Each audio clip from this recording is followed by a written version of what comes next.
doing the recording. So it's a great way to start to do this and learn how to communicate with our animals and teach people in the family and everywhere to do this communication. So Yay. Absolutely. okay. And people get to learn with us watching live, or if they're watching the recording, like getting to encounter this kind of a level of conversation between two naturally intuitive, like, people around animal communication. It's rare to have this, like, access to this level of communication. So I have to honor you for opening up and sharing like this, because I literally, like you were just saying off camera, I know firsthand the amount of courage that it takes for you, and that you've built over time consciously, Yeah. right? With like us together, and also on your own time, and like standing more in your truth and standing in your purpose, because animal lives matter. They do matter. Yeah. Yeah. Let me do a few things here and just close down something so we get a little quiet. I don't want to do all of them, just here. That might work. Okay, I'm back.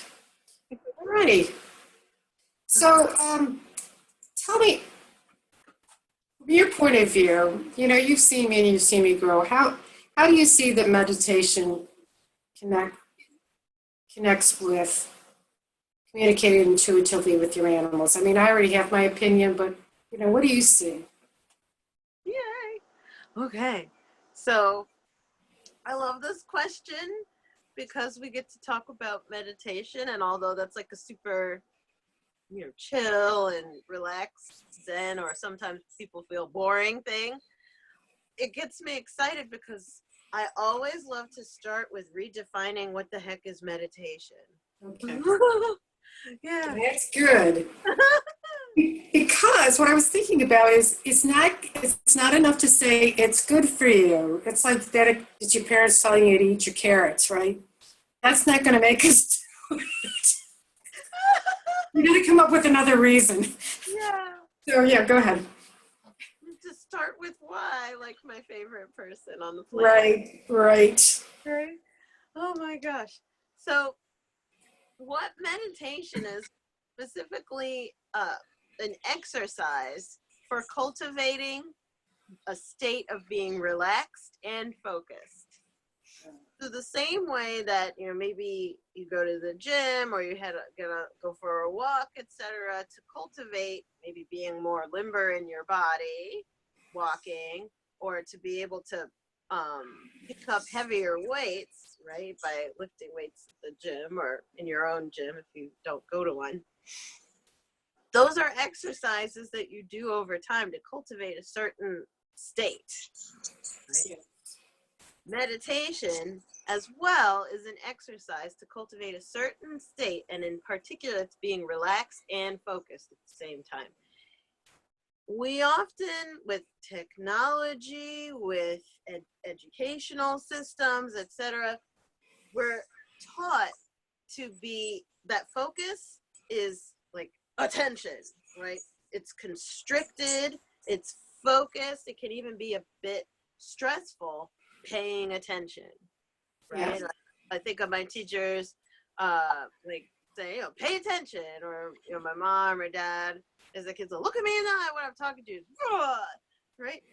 So this sense of being focused, we're often taught, is a constriction. It's not relaxed and focused at the same time. Yeah. So practicing meditation is an exercise that can cultivate this different state called being relaxed and focused. So this is a form of being receptive, or in the zone, in the flow of things, at peace or calmer, etc. These are all side effects of meditation, but I would say that meditation herself is that exercise. So does that make sense? It does make sense because, of course, when you said concentration, I was thinking about my drive yesterday morning from Alexandria up through DC to Columbia. And I was really concentrating, but I was not relaxed. That's a whole different place, and it's not a pleasant place. And so, yeah, and that's usually when you think concentration, you think it's hard and it's difficult, and your hands on the wheel. Very, very not. You don't think relaxed and concentrated in this concentration being in the same place. So, yeah. Mm-hmm. So with that. Okay. So taking that definition of meditation, now we'll apply it to animal communication. And everybody, I just have to say, for those of you who are watching, everybody communicates with animals. So you're already doing it. We're just going to have a conversation that helps you catch up to the fact that this is nothing new. But yeah. That's why, by the way, I love our energy when we talk about this, Maribeth, because you and I both share the viewpoint of being intuitive is normal. This stuff is like old. Like, why do people think you're crazy or too sensitive or over the top or some Alibaba booga booga hiding in the corner? This is normal. This is just as normal as talking the way that we are talking right now, this form of intuitive communication, right, with animals in particular. Yep. is just as natural as what we're doing right now interpersonally. So I have to celebrate that. I love how normal we are. Me too. So with that, applying that definition of having that regular exercise of cultivating relaxed focus with animal communication, meditation as a vehicle for enabling animal communication, the vehicle simply gets you to open up and become more receptive to what I call data or information that you already have access to. Right. That's why I was using the picture of the dandelion seed, because it's just so ephemeral and it's so fleeting.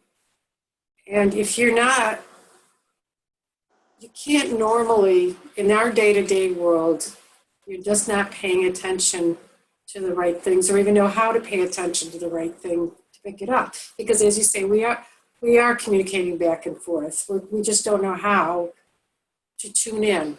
Mm-hmm. That's probably my right word, is to tune in. It's back there. We just haven't hit the right button in the old days, or whatever, to get that.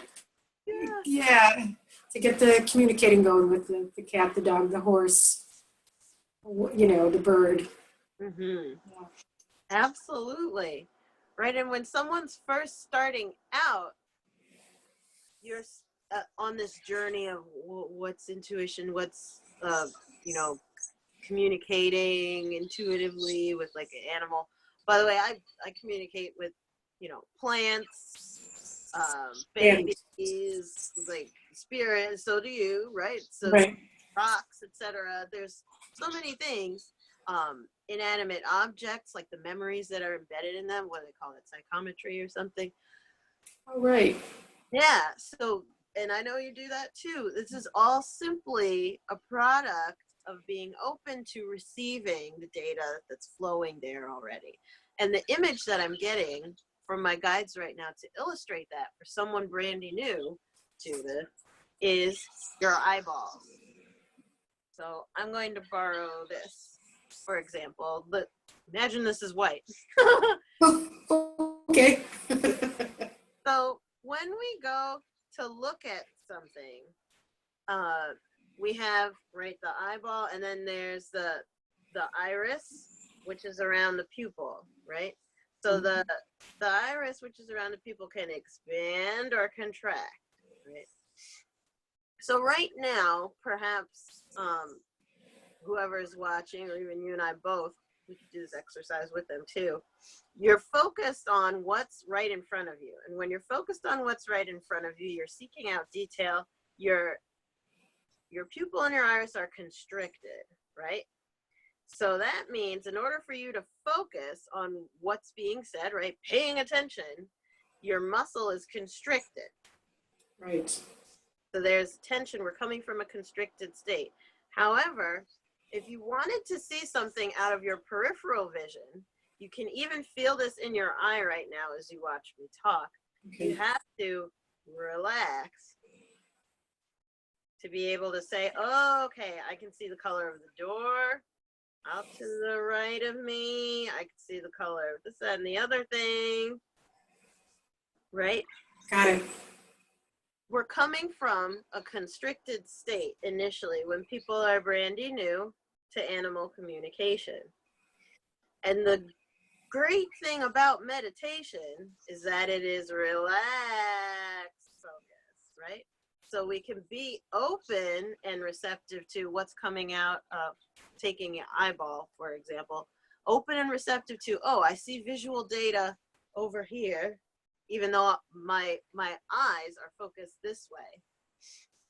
And in fact, with seeing spirit, it's recommended that you watch with, right, your peripheral vision, because the photoreceptors are much higher out of your peripheral vision than dead on. Oh, that's why. I didn't know why. That's really good information. Because the one time I saw a full body apparition of my dog Timmy was out of the corner of my eye, and when I looked right on, Gone. Yeah, but it was worth it. Oh my God, he was so happy, and he was, he came back to tell me he was fine, he was okay, he loved me in that split second. But you're right, it was it was on the side. It was not straightforward. Yeah. Straight ahead. Mm-hmm. So this is so powerful. So now, like for you or anyone who's cultivating their natural intuition, right? We're going to talk about all kinds of intuitive communication because it's all tied together. But getting used to seeing things out of the corner of your eye and having what is called a wide perceptual field, Mm-hmm. cultivating that, you have to relax in order to receive more information or more data, right? I tend to take more techie words to help me have, oh, hi. Oh, Bailey, yay, come on in. Yay. Hello, hello. Hey. So good. So we're talking about what is meditation and what it takes to start opening up to receiving more intuitive data, Goddess. So just to catch you up on where we're at right now. And so there's a difference between focusing in, right, and straining to hear, I want to hear what my cat is telling me. Right? Right. Tell me what you want.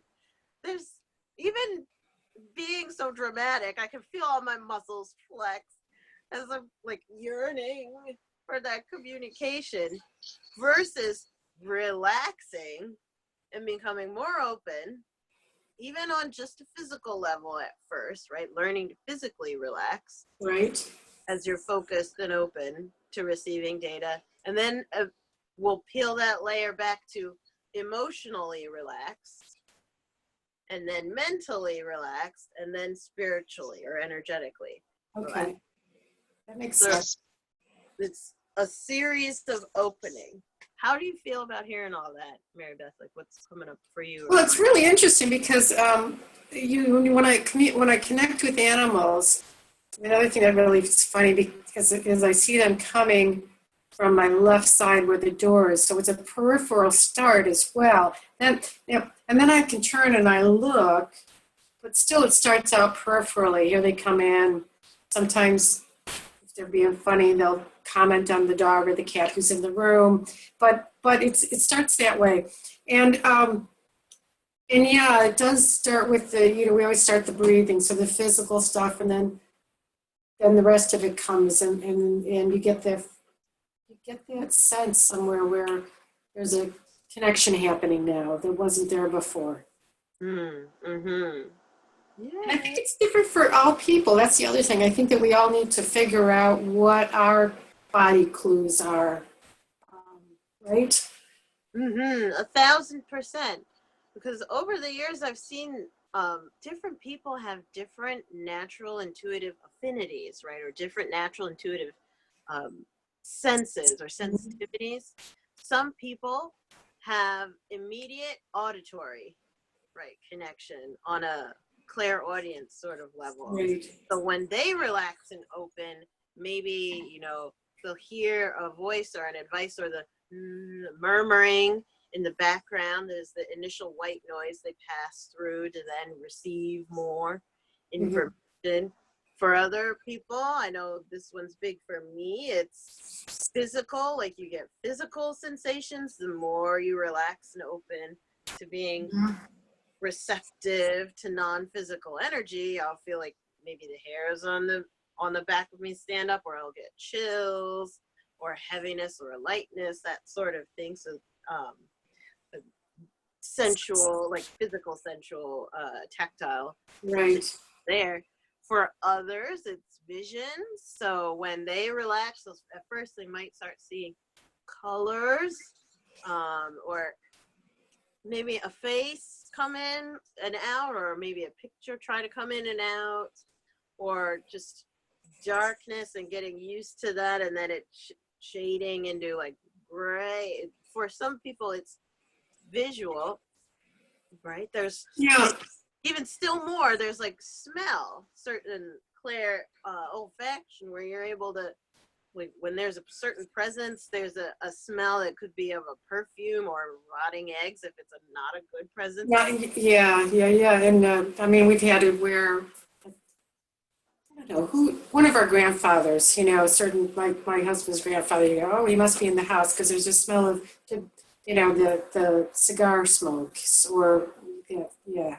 I think people, so, and the thing is, I don't want anybody to get hung up because they're not doing it exactly the way you'd started or I started. And I love that you're discussing all this because I felt like I'm not sure what the right word is or the politically correct word, but the slow kid when it came to intuition, because there were people like you were seeing like, oh, all this stuff. And, I just felt a little something in my body. So I just don't want people to give up and discount what they're getting because it doesn't sound all great. So, yeah, I just wanted to throw that in. Oh, yeah. We are equal opportunity intuitives here. Thank you. Yeah. So everyone's experience is quite diverse and unique. And I've got my main mantra coming here. What matters most is how you feel. How you feel. I'm just doing the vibrational background. Thank you. Yeah. So what matters most is how you feel. If you are aware of your state of relaxation and focus starting to tune in, like, ooh, I think I'm getting it. I think I'm getting it. Stay with that. You are the authority. Like, to those of you who are watching, you are the authority, not me. I'm simply like a guidepost, right? Maribeth and I are simply guideposts helping you to find your way. Like, I go that way, go that way. We're not authorities. You're the one on the journey here. Very, very, very perfect. Thank you. For sure. Yeah. So with opening up to animal communication in particular, emotional connections initially are quite important, right? The reason why is because emotion is energy in motion. Emotion is energy in motion. And when you have an emotional connection with your doggy or your kitties, right, or your goldfish, your parrot, your horse, etc., your snake, iguana, any kinds of people. I believe animal are people too. So any kinds of animal people that you have your emotional connection with, that creates an energetic exchange, this energy movement between the two of you. And that energy circuit, right, coming from you and into them and back into you and into them, right, the bond the two of you form through an emotional bond is also an energetic bond. It's an energy circuit, and you can leverage that, right? It's harder Right. to practice animal communication initially with somebody meaning an animal person, who you don't really have an emotional bond with. How do you feel about that, Maribeth? I think that's really true because, and I'll use the example is with wildlife. I've noticed that, like there's a truth. Like we're not part of their world, and they're not really paying attention to. Maribeth would like to say something to you, little bird. Well, I got other things to do. I mean, there's no connection there naturally. It's not that they can't communicate with me or I can't, but they're just not on the wavelength. My guys that live with me, they are really like they're like, yeah, I want to tell you something, and I want to know what you're thinking, and I want to. Let's do it. And I'm a little frustrated because you're not listening, or whatever that is. So you're right. It's already built in because of the emotion and the affection between us. Mm-hmm. It really does prime the pump, so to speak. Mm-hmm. Yeah. Mm-hmm. So I hope you notice, like, and not just you, Maribeth, but for those of you who are watching, Yeah. what we're talking about is communication and relationships, period. No, forget species, right? If you're up on the streets of New York or LA or something, you walk right up to somebody out of the blue, right? Considering them as wildlife, except they're human wildlife. You say, hey, I have something to tell you. And that's really well done. Yeah. Well, So how do we then connect in relationship and communication, period, species aside? It's through some sort of a shared bond, a shared interest, a why, what makes you tick, what makes you interested. So for example, for me, when I wanted to communicate with a bald eagle, I started sending images to the bald eagle of catching fish, right? that'll get their attention. Yeah. Right? Yeah. The thrill of it, the sensation of it, I would send that out as like a line of emotional connection or curiosity, right? Something that seems interesting. And then I'd wait for it. And then I'd see talons going in, right? Images Mm-hmm. or sensations, that sense of pride or flight come back from the eagle. And so, okay, now I know we have a bond. Now I could start talking more. We could have more of a conversation because we have something in common. We've formed some sort of a bond. The same way that if I go up to a human people, a human person, I'll first compliment something on them, like, oh, I really like your earrings or something. I'm not like BSing them, but I'll find Right. something about them, or everybody's interested in the weather, even if they're dressed very drably. So, oh, isn't it like incredibly awful weather we're having right now?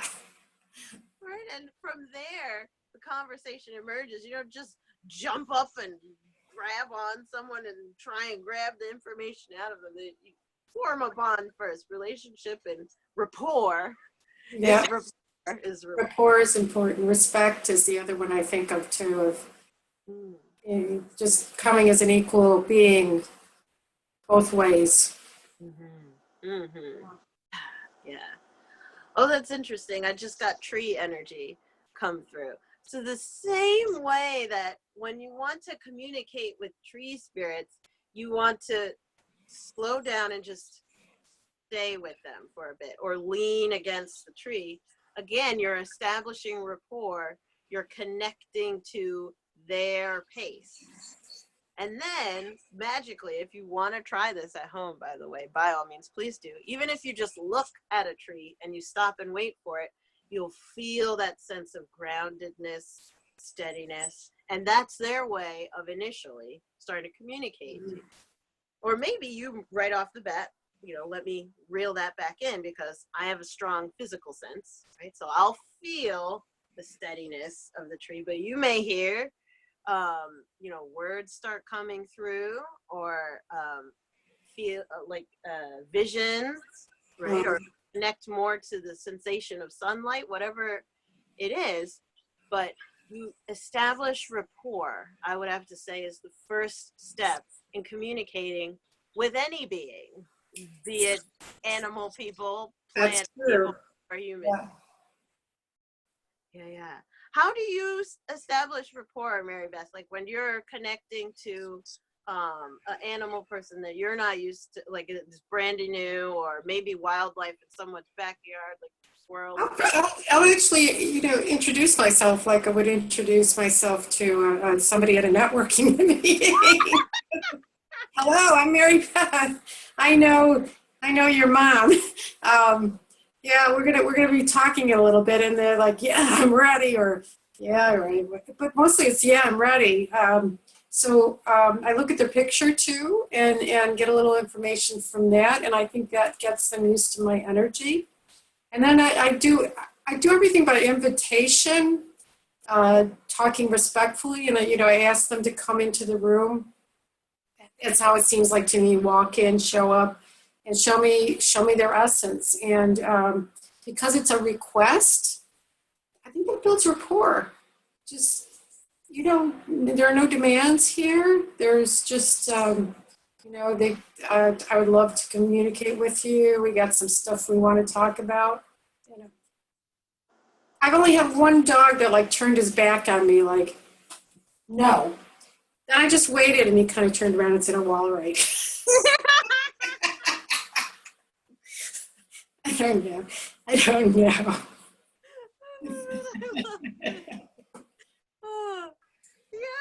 So Yeah. this is so normal, right? This is so normal. This kinds of communication is not exotic or out there or way out or impossible. These things are really, really, really super accessible. Mm-hmm. So, I hear. I'll tell you one funny story that happened to me with regards to plants and trees. There's a little beautiful kind of plant, soft. It looks like a small version of one of those trees that kind of weeping willow.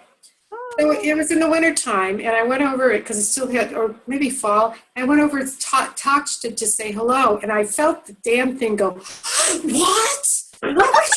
Who is that? And I'm thinking, well, that wasn't a reaction. I got my dog all scared. So I said, oh, I'm so sorry. I kind of woke you up, didn't I? You were starting to, get into that quiet slumber for winter. And so now when I walk by, I go, I gently reach my hand out to touch. Hello, it's me again, the fool that scared the crap out of you a couple of years ago. So even plants would like to be touched respectfully. Yeah, don't grab anybody without. Don't grab anybody. Did your mom teach you not to grab on people? Well, yes. She didn't mention small miniature weeping willows, but now I know. So, all right, I took you off course. I'm sorry. Get you back on course. No, of course. I was just going to say, I feel my guide's ringing a bell right now in the energy saying, meditation, ding, ding, Okay, ding. let's do it. Yeah. So I want to honor that, but also, was there any other floating questions that you had that I didn't address, or? No, there's one more thing that I'd like to suggest for people because I love it is you can invite your animals in to meditate with you. I mean, it's not like you're going to see them sit in that position that we all want to do, cross-legged, but I found that they kind of like doing it. And I mean, there's even a story on my website about, it's called Doggy Does Yoga, where one of my clients' dogs would pop in the evening when I was sitting that, and they'd face me and kind of like match my quiet time. He even yelled at me when I wasn't relaxing and saying, "You need to dial it down, girl." So invite your animals in, have them enjoy it with you, and just so that was my only other piece. Thank you. Absolutely. No, I love that. Please do invite your animal people in. How animals process meditative energy looks unique to the animal person. So for some animal people, they might, as you relax, they might run around a bit or start to squiggle more as you start meditating. Yeah. For them, that's just how they process energy. Whereas for others, there's, ooh, you're relaxing and meditating. Let me sit on you or sit nearby or kind of like I'm taking a nap. But they are actually meditating. Exactly. I have to just add, let's see, on my love tour, so far I've had two love tour stops that had animal people meditating with us. One was in Chicago. We had a little doggy, and she was perfect. Whenever it was all ladies, when they would have a bit of a tear or something, she would come over and like sit next to them. Aww. And it looked like she was falling asleep on everyone, but no, she was just radiating calming energy. She's amazing. And then in Italy, we had 3 cat people who got loads and loads of Reiki, and they were super chill. Just they would walk right into the middle of the meditation circle and just lay out and enjoy the energy. It's beautiful. Oh, yeah. So yeah, you've experienced too, where they really love to hang out with us. Yeah. So without further ado, Let's do let's get to some meditating.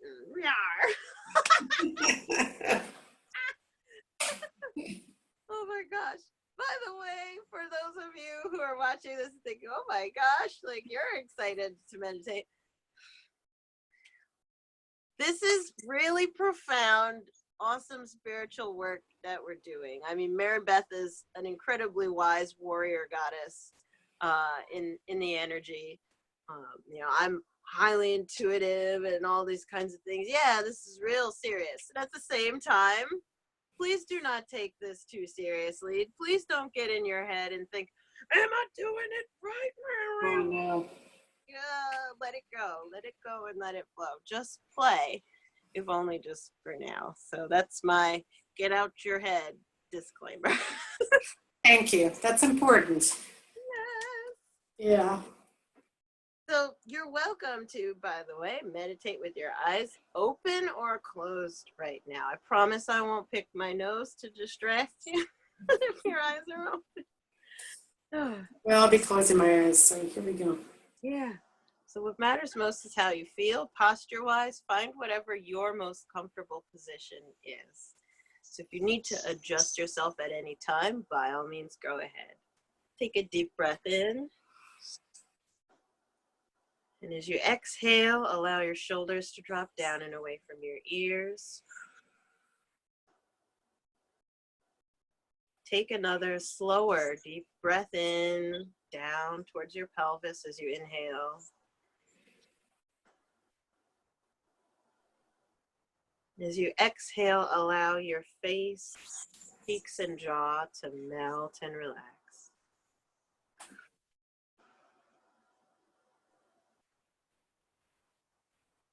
Knowing that you are safe, and affirm inwardly to your inner child, I am safe here.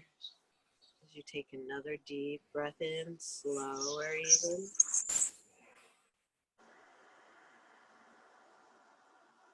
Exhaling, feeling the lower half of your body softening down towards the earth beneath you.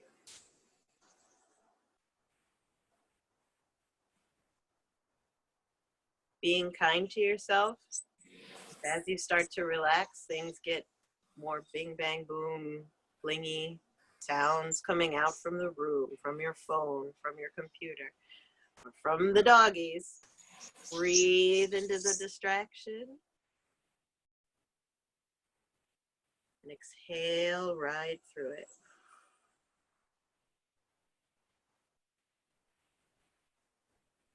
Be kind to yourself. Right now, we are learning how to relax, only just for now.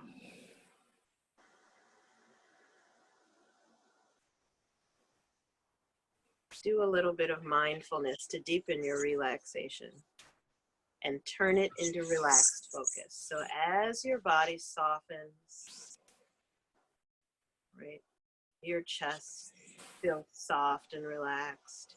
Your pelvis and hips melt into the chair, into the bed beneath you.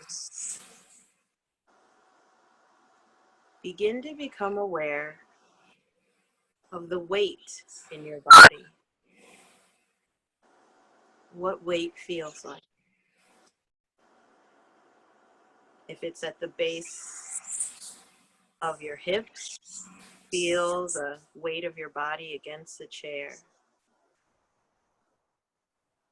The weight of your back against the back of the chair or of the bed.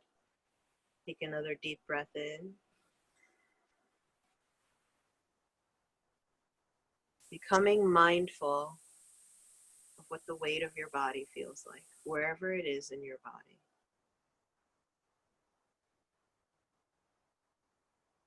This is your relationship to gravity.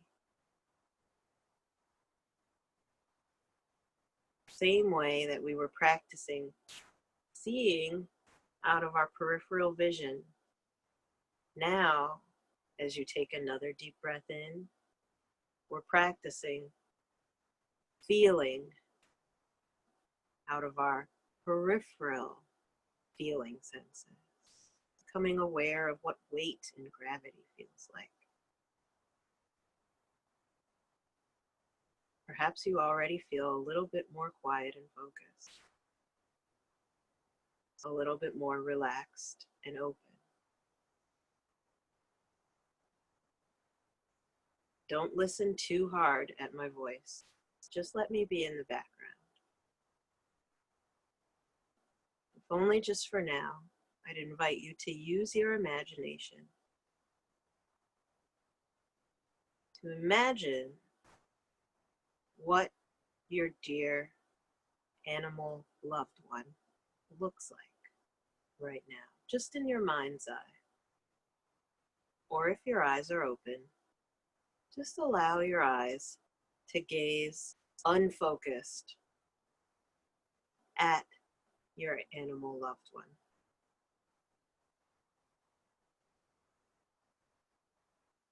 Soft eyes, as if you're staring through them, not at them. If you're doing this with your eyes closed, just allowing yourself to take in all of their features. What color is their fur, or feathers or scales? What's the shape of their eyes? Their mouth. Breathe deeply.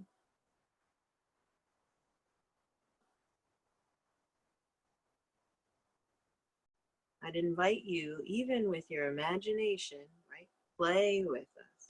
Don't take this too seriously.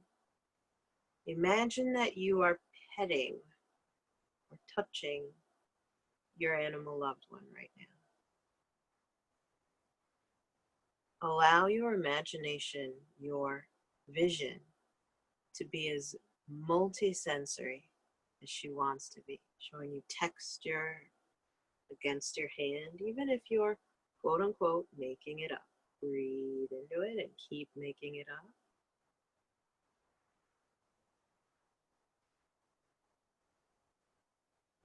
Feathers or the scales, right? Running your hands over. If your eyes are open, don't do this physically. Imagine you're petting your animal loved one as you gaze softly at them. What is the sensation like against your hand? Can you see or imagine seeing your hand as you pet them? Take another deep breath in.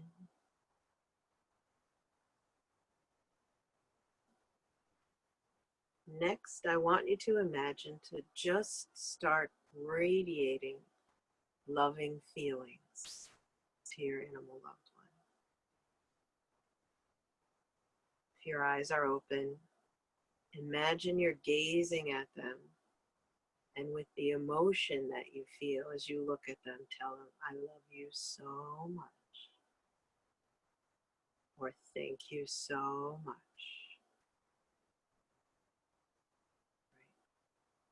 I desire for you to feel safe here. Start radiating that emotion the same way that if you were to look at your human people loved ones, right? Looking at your husband or wife in a loving way, your children, your friends in a loving way. Same way you could do that with a human.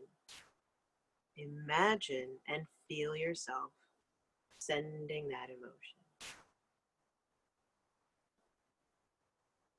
As you breathe deeply, notice where you feel that emotion coming from. If it's coming from maybe around your head, or maybe around your heart or your hands. Just observing, don't try and push on them, but just relax and radiate. Perhaps you wonder, how do I radiate? Well, it's the same way that steam rises off water. See the water radiating off. Imagine your emotion doing the same thing towards your animal loved one.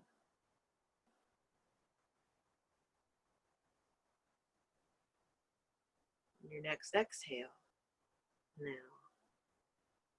I want you to imagine that you are listening. So we're turning it around.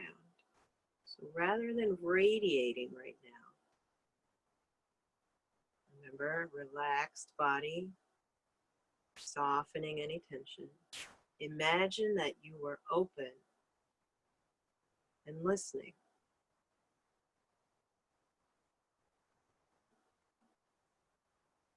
As you continue to gaze at your animal loved one with your eyes open or closed.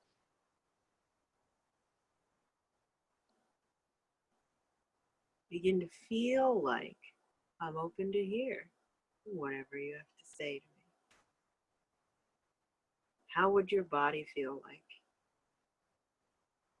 if you were open to receiving and open to listening to whatever someone wanted to tell you? Begin to relax back into that mental, emotional, physical state. Breathing.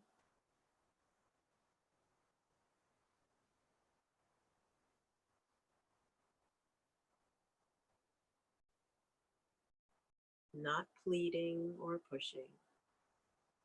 Just open and listening. There are many ways that our loved ones communicate with us. Perhaps they might literally say something, and yes, animals speak English and Spanish and whatever language necessary, right? Perhaps they send you pictures, maybe of a ball, or of grass, or of you. Perhaps they send you feelings, right? Maybe even feelings that are positive or negative, right? Feelings of anxiety might radiate toward you, or feelings of love, warmth, or even feelings of silliness, right? Take another deep breath in.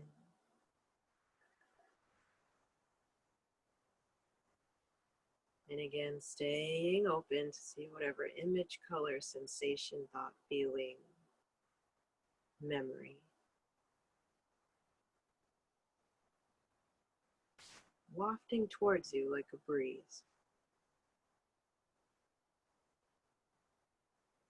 If you think you're making it up, smile and nod and just say yeah and continue.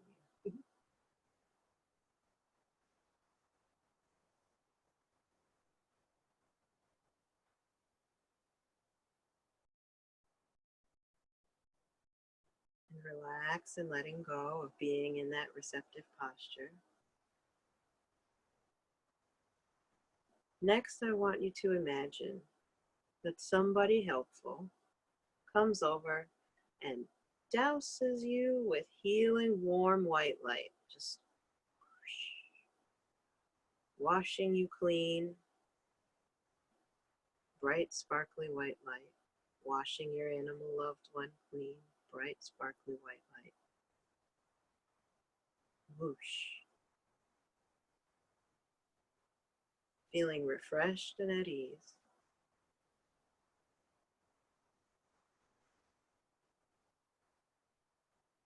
Lastly, very lastly, make sure you say thank you. Whenever you're ready, at the right pace for you, begin to return back to a normal waking state. You can wiggle your fingers and toes or give gentle movements as necessary. But when you're ready, come on back and rejoin us. Nice.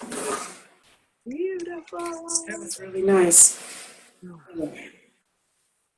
What'd you see, Maribeth? What was your experience? Well, I was connecting it with my little dog Stella. Um, she's a barker, and I know there's other people with barkers on their in their little dog love. So we did a lot of love together. And she said she's a little bit. She says barking is my job. I'm kind of hurt that you guys get so upset about it. So as much as I'm working with her, I really got the fact that she says that is my job. That is my job. Why are you telling me, not to do that? So I'm still negotiating.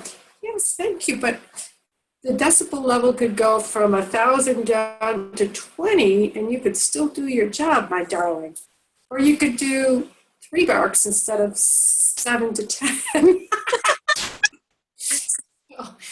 But maybe I need to remember to do it with more, how do I say, respect and just patience. She is really hurt. I don't know if I'm not sure, I'm not great at this, but if there's anybody that wants to speak, I can unmute you. Or you can unmute yourself. You can unmute yourself. If you scroll down to the bottom, there's a little mute button, and we could talk about what everybody else got. Or if you want to type it in the chat box. Yeah, I'm watching that too. So this is really good. Did you get this? Did you do anything yourself when you were bringing us through? Yes, ma'am. Yeah. What'd you get? So the way I guide meditations is I see what my guides are telling me to describe to you on one screen, and then on the other I'm having my own personal experience. Lovely. And here I connected to my cat Puff, who I talked about in the opening to your book. Yes, you did. Yeah. So I saw Puff and I saw her fur, like I ran my fingers through it. I zoomed in on the fur and then zoomed out. I just really enjoying the sensation of being with her. And I radiated lots of love for her. Like, she lived to be 21 years old. I spent the first 20 years of my life with her. Like, there are pictures of me as a baby resting my head on her belly. And when I was in a receptive state, I could feel like it felt like a cloak around me. And I heard words saying, I'm always protecting you. I'm always. Oh, yeah. lovely. That's super, super loving. Yeah. Those all I was able to fit in while Yeah. driving at the same time. I was, You know, had like a conversation. Yeah. that's a good point, though, because, our animals do keep an eye on us from the afterlife, which is very reassuring. It's to know that they still care. They really do. Yay. So I'm glad you had that experience. I love it. I love it. Yeah. Awesome. Hey guys, it's Bailey. I unmuted myself. Thank you. But one of the things that really came through to me was like my dog's appreciation for being invited into the meditation and allowing them to do it however like felt good for them, whatever their expression was in the meditation. So that was kind of cool. It's wonderful. Yeah. Oh my God, I love that. Yeah, I love that. Thank you for sharing, Bailey. Um, My guides just pointed out, so this, like, the talk that we're having right now is not just human to animal communication, but animal to human. Like, so I love that the whole time we've been speaking in a way that honors everybody as people, right? So that for the animal people that are watching, right, that totally do understand English, they've actually gotten a training how to communicate with their owners. yes. That So is- true. I love that. Thank you. Yeah. Yay, that's fantastic. Oh my God, I love that. I had no idea that was happening, but you know what? That's the coolest thing. Yay. That's wonderful. Yay. Oh. So And congrats, Bailey. Oh my gosh. You did it. Yay. Were you going to say Maribeth? Yeah. I was going to say, I'm going to, if the recording sounds good, I will post this on my website and share it with people so people can listen. This was really enjoyable. Thank you, Victoria, and thank you everybody for for showing up and doing this with us. And if there's any questions afterwards, any animal questions, I'd love to get an email or from people or call. I'm at sacredgrove.com, whatever. So, but Victoria, how about you? How do you want to close out? Oh my gosh. So, by the way, if anyone's curious to know more about me, you can head over to victoriawhitfield.com, right, or naturalintuition.com. But how I'd love to close out now is just with an appreciation and blessing. Like I saw Marilyn said she looks forward to the recording because she wants to be able to go back through it. So absolutely. Right, good, yeah, because it's good stuff. And to everyone watching the recording, thank you so much for your support, for supporting Maribeth in all of her incredible work.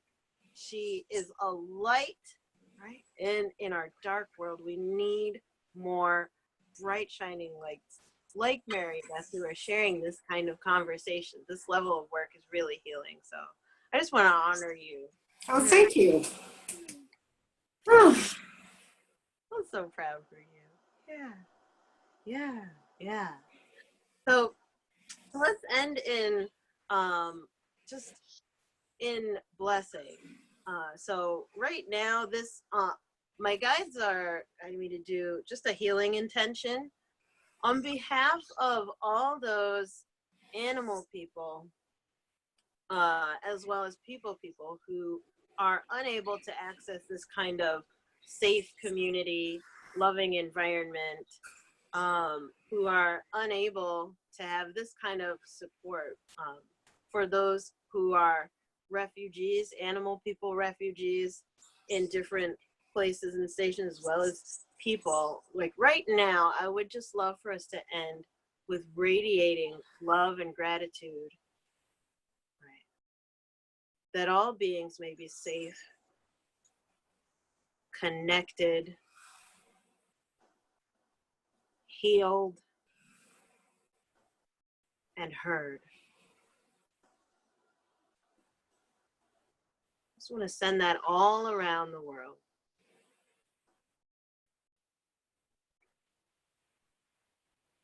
And that this loving intention as well envelop our own tribe and all those who are watching or ever watch these recordings or even ever hear about them. May you also be safe, healthy, loved, and heard. And so it is. Thank you very much. Thanks for taking this time, Victoria. It's magical. Thanks. And thanks everybody for showing up. And I'll get this thing up on the website and let everybody know when it's available for listening. Yay. All righty. So good night to all, and to all good night. Hugs and kisses. Bye now. Bye. Here we go.